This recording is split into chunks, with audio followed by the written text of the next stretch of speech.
Hey everybody, this is Peter with Tabletop Gaming Guild, and today we're going to be taking a quick look at the starter kit for the Walking Dead role-playing game from Free League Publishing. And I don't have this starter kit in physical form yet, but I do have the PDF that you get when you purchase the game. Free League, though, did give us the copy of the PDF for me to take a look at, so thank you to Free League Publishing for giving me the opportunity to take a look at this game and talk about it here on the channel so that you all as the viewers can decide whether this is a game for you and your table or not. And I'm very excited by this one. I enjoy the Walking Dead show, as it's now obviously been wrapped up for a while, but there's been a lot of spin-offs, and the universe just continues to grow. And if you're an OG fan of the graphic novel series as well, that's out there also. And just really glad to see this this IP, this intellectual property, coming into the role-playing universe as well. So with the starter kit, you get a multitude of things. I'm going to skip through a few of them pretty quickly here. You do, like with all Free League Publishing starter kits, I mean, these things come really packed, so I can't wait to actually see the physical form of it. But even just here with the PDF, you can see that it comes with a lot of things. You get a couple of adventure maps that you're going to be able to utilize for the adventure that comes in the starter kit. There are 3 of these adventure maps you can see real quickly. And then you also get 2 overview maps, and this is the general vicinity where at least the game is beginning to take place, and that is in Southwest Virginia and Northeast Georgia. So you get these nice gridded overview maps of these large areas, each of them having their distances down there at the map, and then also a little legend for the different colors and shapes and things that are on the maps. So there's those 2. It also comes with some starter characters that you're going to utilize for the scenario that is made available in the starter kit. And so there are 6 of these characters. I like this, that each one of them is given a male and female first name and then a surname. You have all of your information written out for their PC anchor, their name, a description of them, all of their attributes and skills and things. It's a little odd. I don't know that I love it, but again, as you can see here on the screen, they are handwritten in blue. Some of this information, and then a bunch of the other stuff is typed out. I like the idea, I think, of the things being handwritten, but at the same time, it could cause an issue for some people who have a hard time reading handwriting rather than typed up print. So that's my only quibble here with these pre-made characters, is that as much as I like the idea of a bit of it being handwritten, feeling like, it's being utilized by a player at the table with pen and paper, it might not be super easy to read. The font that they chose feels a little bit like a mix between cursive and print, and I think, again, that might be just a little difficult for some players to read. Otherwise, I like it. I'm a little surprised that there are no character images, no drawings of the characters themselves on these player sheets, just because in a lot of Free League's games, they do have one side of the handout with an image, and then the back side has information.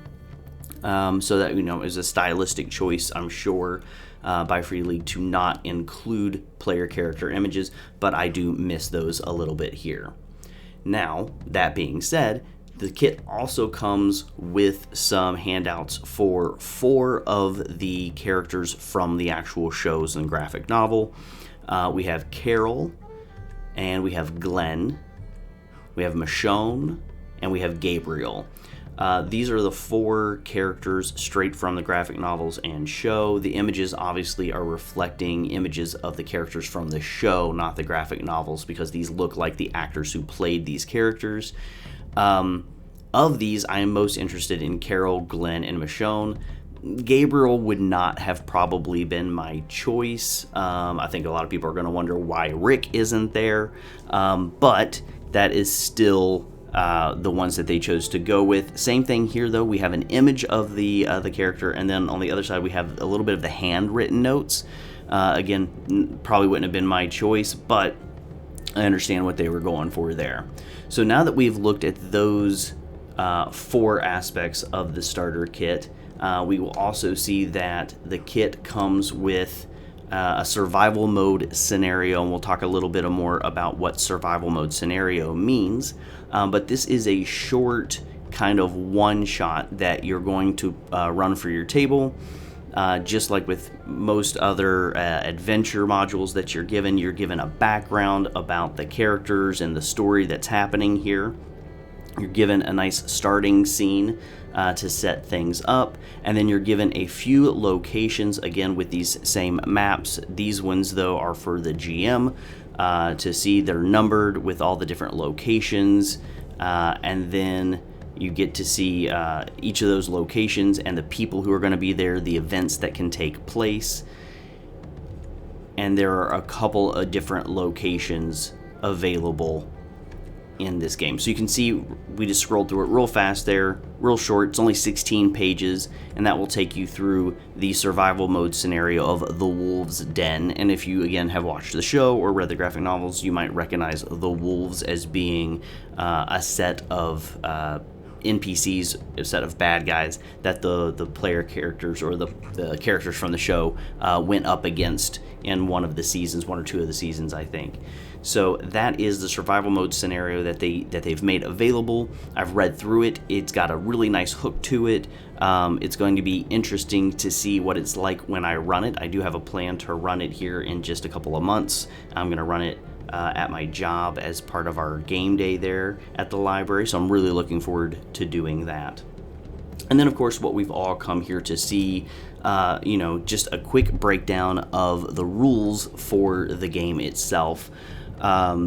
So this is, obviously it's The Walking Dead, so it's post-apocalyptic. There are zombies or the walkers, and they did something that I was really glad for. They leaned into a little bit of the mechanics that Free League used in Alien by adding the idea of stress.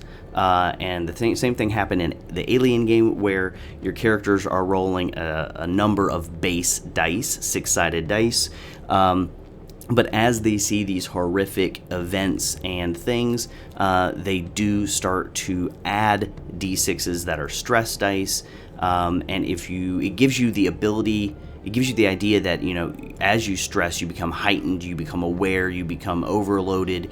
And so you get more dice, so you have a better chance of rolling successes, but you also have a greater chance of rolling what they call in this game walkers, which are ones, and those are going to be failures. And if those ones are going to be on your stress dice, there are even greater fallouts, failures, things that come from those failures.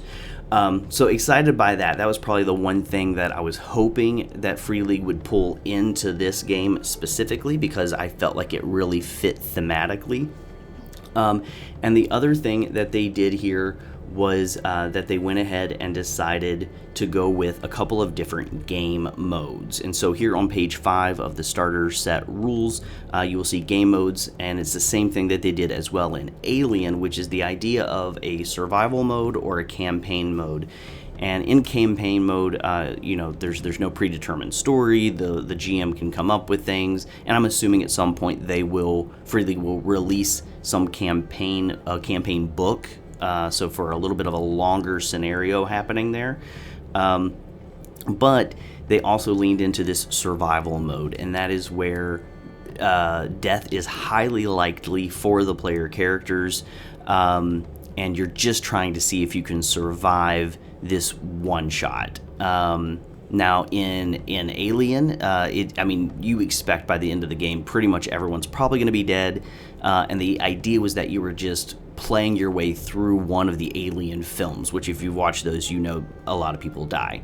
And if you've watched The Walking Dead, you know that main characters that you really get to know really well, can and eventually probably will die in the show as well. And it can be horrific for the other players and characters as well as, everybody.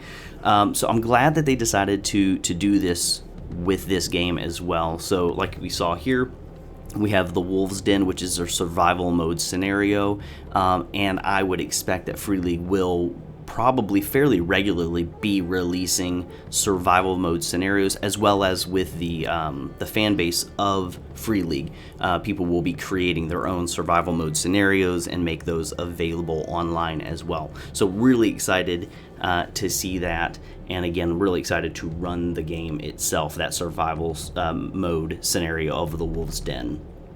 So those are the two things that Free League had done in previous games that I was really excited that they brought them into this one. So we have the two different kind of game modes, and then we also have the idea of stress dice. Beyond that, the game works a lot like most other role-playing games. The principles of this specific game, they are listed here at 6 different principles. Do whatever it takes to survive. Death is inescapable. You are never safe. You are not alone. You are telling a story, and fiction comes first. So this is a relatively story-based game over the mechanics. They really lean heavy into wanting people to role play, to really get into the act of trying to wrap your brain around what it would be like to survive in a post-apocalyptic zombie world.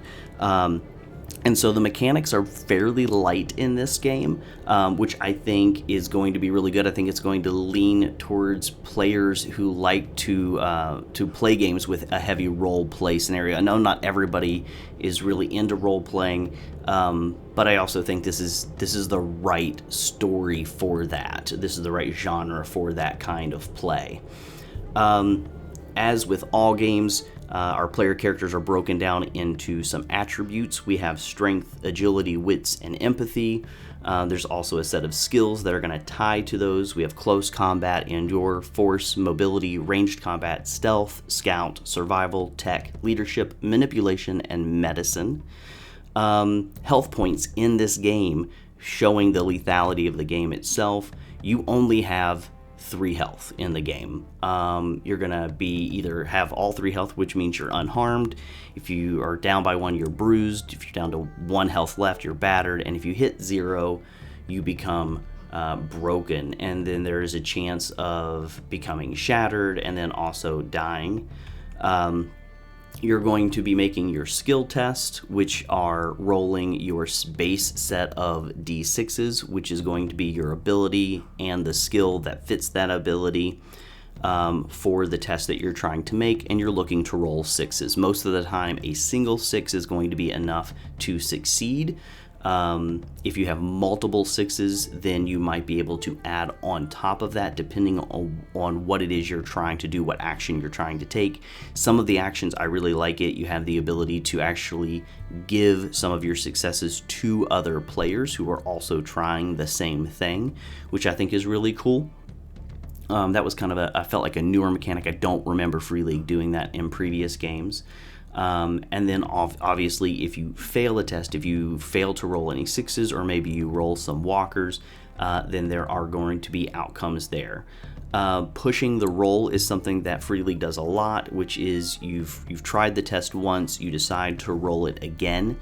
You can do this even if you have rolled 6s. You just don't roll those dice again, the ones with the 6s, but you roll all the other dice to try to get a greater success. Or you can just re-roll if you didn't get any successes. So you're pushing the roll. You can only push a roll once. Again, they get into the idea of the stress rolls and messing up and what that can look like for the player characters when they fail and when they mess up. Here's information again about the extra successes. And then of course we have opposed rolls, which are mostly going to be combat focused. But this is when both either 2 PCs going against each other or a PC going against an NPC rolling their D6s, and whoever gets the most successes wins. I always like this. They usually give us a chance of success chart, which is nice depending on how many numbers of dice you're rolling, your chances to succeed, and then your chances to succeed with a pushed roll as well.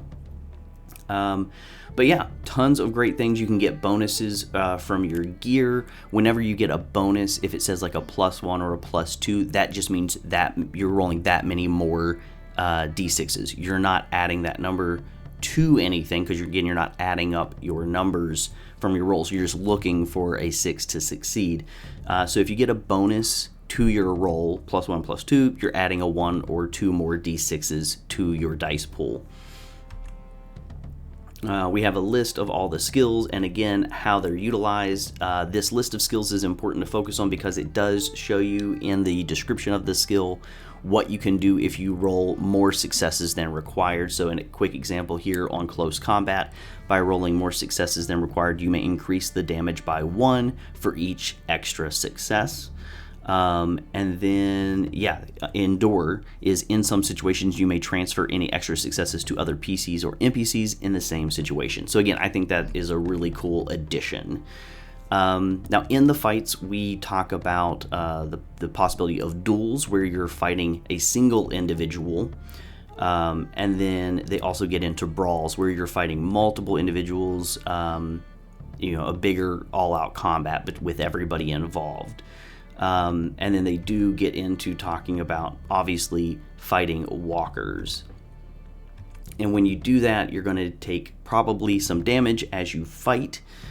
Here, talking about broken, it says when you accumulate 3 or more points of damage, you are broken. And this means that you are down. You cannot do anything meaningful. You may say some words or crawl behind the nearest bit of cover, but you cannot walk.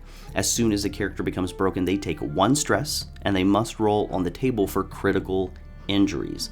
Also, all skill rolls fail automatically when you are broken. So the big thing there is to know that once you become broken, you have to roll on that critical injuries chart, which if you again played Alien, very similar here. It is a D66 chart, and you will see here the list of them. And if you take a look at the lethality right here in the second column, the vast majority of these injuries are going to be considered lethal. Then if you look in the third column over, there's a time limit, and this is the GM will roll a d6 to find out the time limit for how long it will take for that lethal wound to kill the player.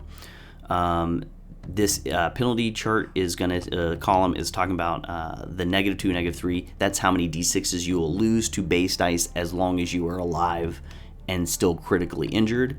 And then also recovery time is another d6 by the GM to decide how many days or weeks or months until this lethal injury kills the player. Now during that time period, there is the possibility of other players giving first aid. If they have the right types of medicine or skills. Some of these different types of injuries will take some very specific types of equipment, and so that might be an impetus for you to go on another adventure to try to find that medical device in time. But you can see again, most of these injuries on the critical injuries charts are going to be lethal, and the very last 4 is immediate death. So there's always the possibility that once you're broken, if you're to roll a 63, 64, 65, or 66, your character is just dead, and it's time to get another NPC or another player character. But yeah, very similar, like I said, to the Alien game that Free League Publishing put out. So that is a lot of what's going on. We can talk a little bit about relieving stress in the game. Each character is going to have what they call in this game anchors.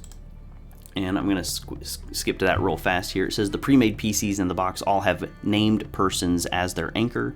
In game, you can interact with them to relieve stress. An anchor can become someone like a friend, a lover, your parent, or your child. And this is, again, another instance where they're really leaning heavy into the role-playing.